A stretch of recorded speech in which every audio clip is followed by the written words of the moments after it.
Hello, I'm Angelia, and this is Read and Reread. Welcome back for Friday Reads. And today I feel like it's been a while since I made a video because I skipped. I usually do one kind of midweek, Tuesday, Wednesday, and then do the Friday Reads.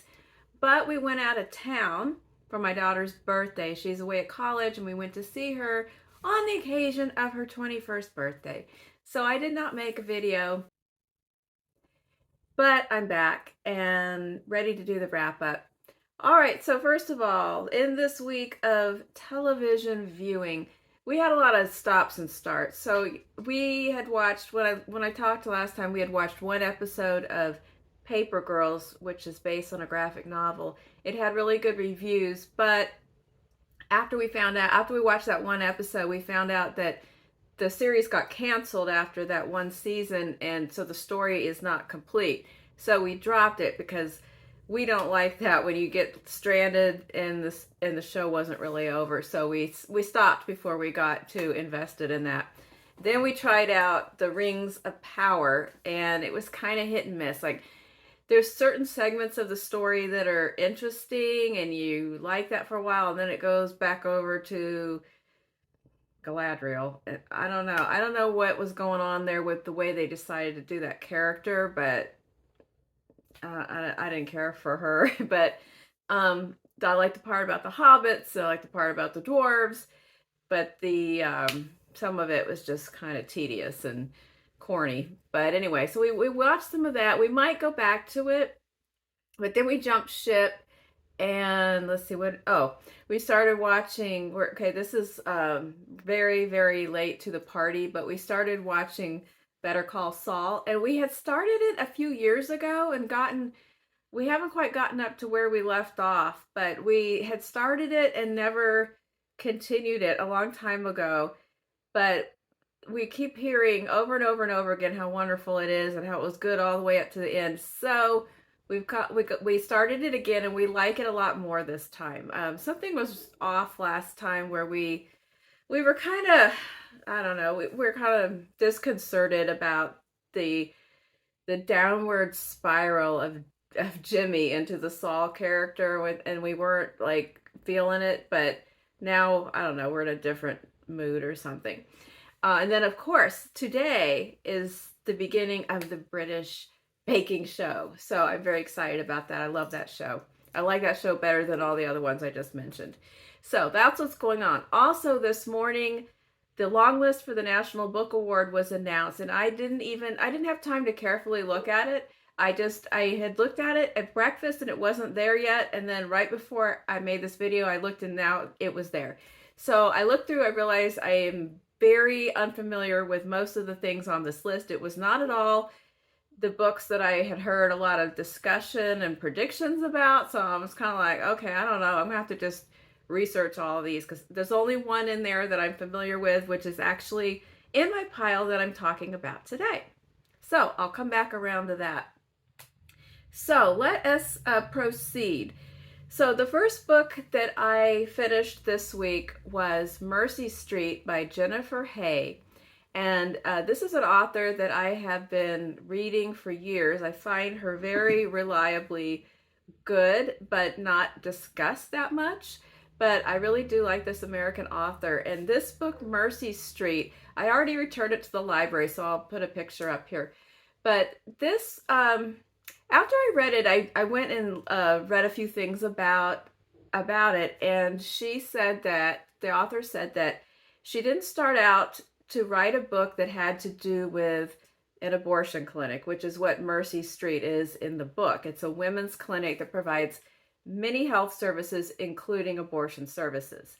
And what happened was Jennifer Hay was volunteering at a women's clinic like this one where she lives, and she was just volunteering as a citizen who wanted to support the clinic. But it sparked something, you know, as happens to writers, and she decided to write this novel. So there are four main characters that this book circles amongst, and we have Claudia, who is a counselor at the clinic, who's a woman in her early 40s, single, was previously married. She's on friendly terms with her ex-husband. She doesn't have a serious boyfriend. She kind of just meets people on dating services, but not seriously. And she is struggling over the past year preceding this book with the grief from the death of her mother. And there's a lot in the book about her upbringing with her mother, who had been a single mom, had her as a teenager, and she had a difficult low income childhood living in a single wide trailer. And so she reflects upon that a lot, about her interesting and complicated relationship with her mother. And one thing that she does to try to process her grief is make frequent trips to see Timmy, the weed dealer. And they kind of strike up an unusual friendship where they sit around and get high and watch TV and talk. So he's the next important character. We find out about him, why he, is a weed dealer for his living, and his plan to move into a different chapter of his life. We also have another customer of the weed dealer named Anthony, who is a man who's kind of a lost person. He suffered a traumatic head injury, has chronic pain, has not been working any kind of job, lives on disability, and his circuit of life is going to the weed dealer and going to church, and sometimes going to the group that protests outside of this clinic. And then the last person is Victor. And this is the frightening character in the story, because Victor is, he's the kind of person that might do a terroristic attack on a clinic. He has kind of lost the plot, but he's moving around amongst us. And Victor has a website devoted to showing photographs of people going into clinics, but he's increasingly unhinged, and he's really obsessed with the whole concept of white women not having enough babies versus people of color. So he has gotten caught up in that whole mentality. He also is really into guns. He uses a fake ID to purchase them. He's kind of a doomsday prepper.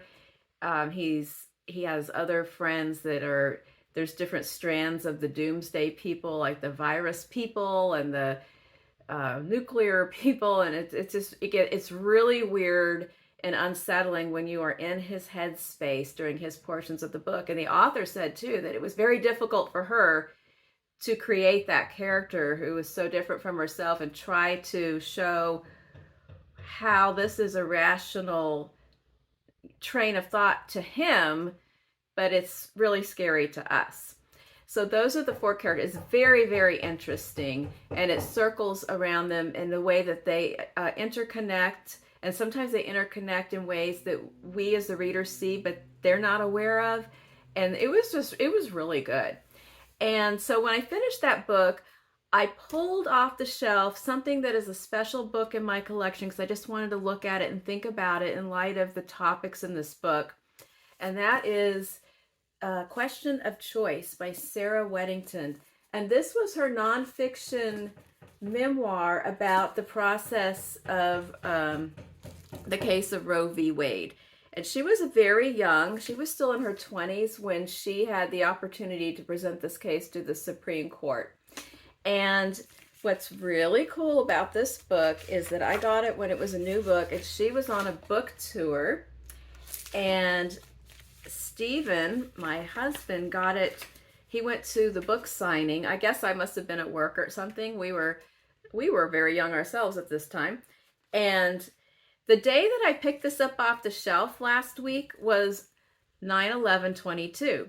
The inscription on the book is 9/11/92. So 30 years from the day that she signed my book, I thought about the book and went and looked at it and read this inscription again. This was also the month before we got married. Our 30th anniversary is right around the corner. And this is what she wrote. To Angelia, Steve says you are a wonderful woman, and I am grateful for your pro-choice support. best Sarah Weddington. So I treasure this book. I apologize to Sarah Weddington for recent events. She has passed on, and she is probably rolling in her grave about what's going on these days. But Mercy Street, I do recommend. It was a good book. Not really an easy book, but definitely a thoughtful book. And if you want to know more about Roe v. Wade, this book is also probably available maybe at your library. Then I started another book that I've been hearing a lot about, and for good reasons, and that is Night of the Living Rez by Morgan Talty. This is a collection of interconnected short stories about a man named David. Sometimes he's a boy, sometimes he's a man. It moves back and forth in time between his childhood and his adulthood, but he is a member of the Penobscot community in Maine. And I think the author is too, a citizen of the Penobscot Indian Nation. And David has a pretty, and sometimes it's a rough life. Sometimes it's a pretty funny life. But it is, a group of people, his family and friends. Nobody has a lot of money. Everyone's doing the best they can. There's a lot of, there's mental health issues. There's substance abuse issues.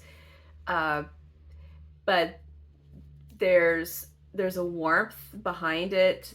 I don't know, these stories are very vibrant. They are so crisp. His descriptions are amazing. This is a book, I kept noticing the smells, like good smells and bad smells. The smells are described where you know exactly what it smells like when there's an invasion of caterpillars and they all get squished, and then the smell of a burning grilled cheese sandwich. So they are beautifully described. You know what the air feels like. And somehow it's one of those writers who can combine serious or sad events with the humor that just comes up. And that's how we move on through some of these things. So I'm really enjoying this. I started it to read with the one story a day, but I have proceeded on and I'm almost at the end of it. So I'll finish this today. But I have been loving Night of the Living Rez by Morgan Talty. And this is his first book, and I can't wait to see what else he has up his sleeve. Then, so that was it. Like, I didn't get very far with full-length books because we went on a trip and we were busy, and so that's where I am with that. But I did continue on with my short story project with a little interruption. Where I left off, I was about to read a story from this collection, If I Survive You, by Jonathan Escoffery. Lo and behold, this book is on the National Book Award long list, and so I'm excited I have at least one of these books, and the rest of them, like I said, I'm going to have to research because I don't know that much about them.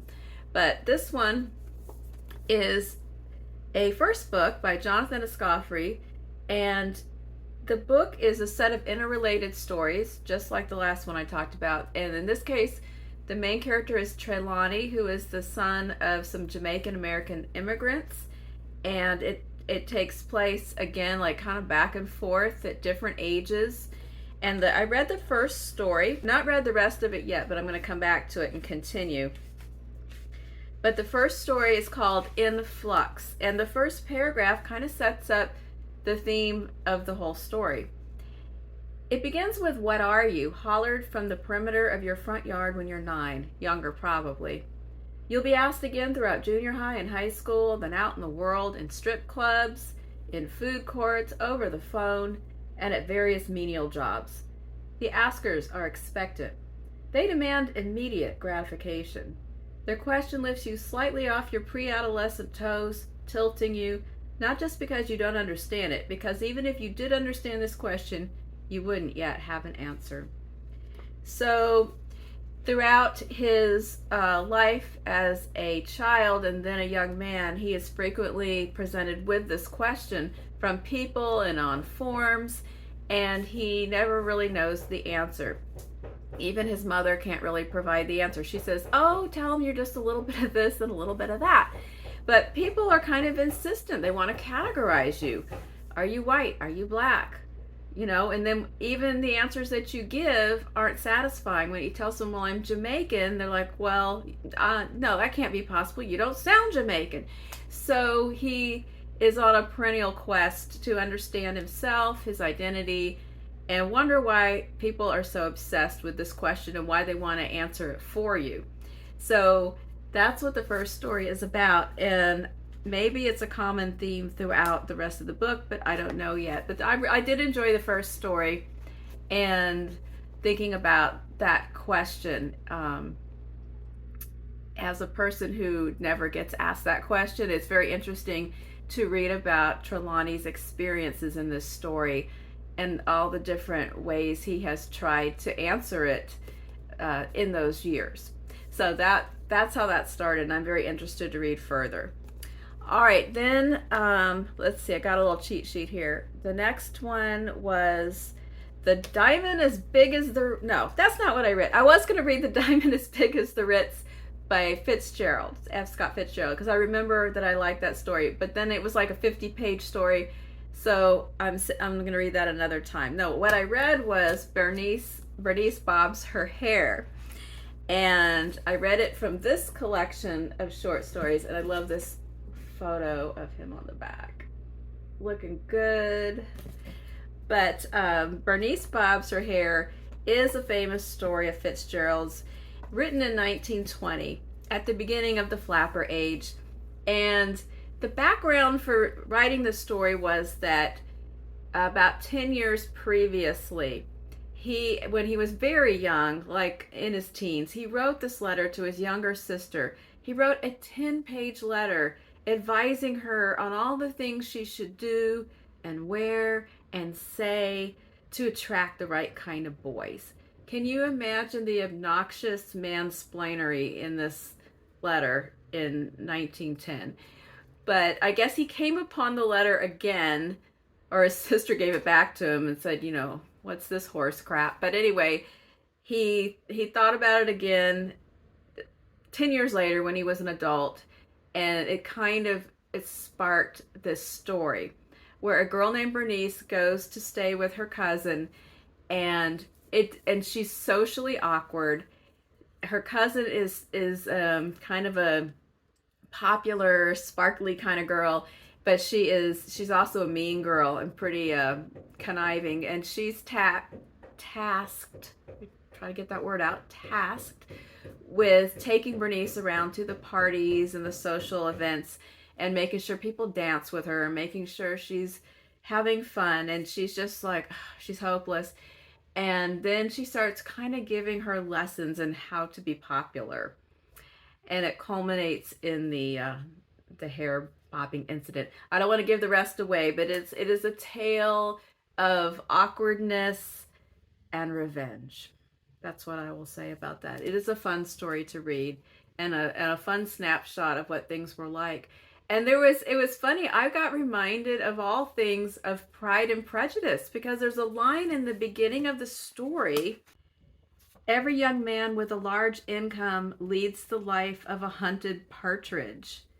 And that made me think of the opening line of Pride and Prejudice about the man in possession of the good fortune being in need of a wife. So it just kind of brought that back to me. Plus all the parties where the young people are mixing and mingling and dancing, and then like the older people are kind of off to the side or looking down on them and kind of speculating and matchmaking. It made me think of Jane Austen. Oh, the next one I read was the first story in the Morgan Talty book, and it is called Burn. And in this story, this is the opening story. If I didn't know about a volume of stories, I just read the first one. And in this story, the main character, David, is a young man, and he is walking back from a failed attempt to buy some weed because he doesn't have any money, and he puts on a little show of, oh man, my money must have fallen out of my pocket. And the guy's like, forget it, you're not getting. So he's walking back on an icy evening, and he comes upon his friend Phyllis, who has laid down drunk and his long hair has gotten frozen to the ground. And this sounds very pitiful, but it's the way that Morgenthaler writes this scene is also really funny. Trying to get Fellis up and his hair is stuck, and this whole debate about whether they should cut the hair. And anyway, I don't want to give it away because it's a pretty short story. I don't want to tell too many things, but it is a great opening to this collection. And then the stories move on from there. And that one I really like. It's not my favorite one. I have another favorite in mind, but I'll talk about this book.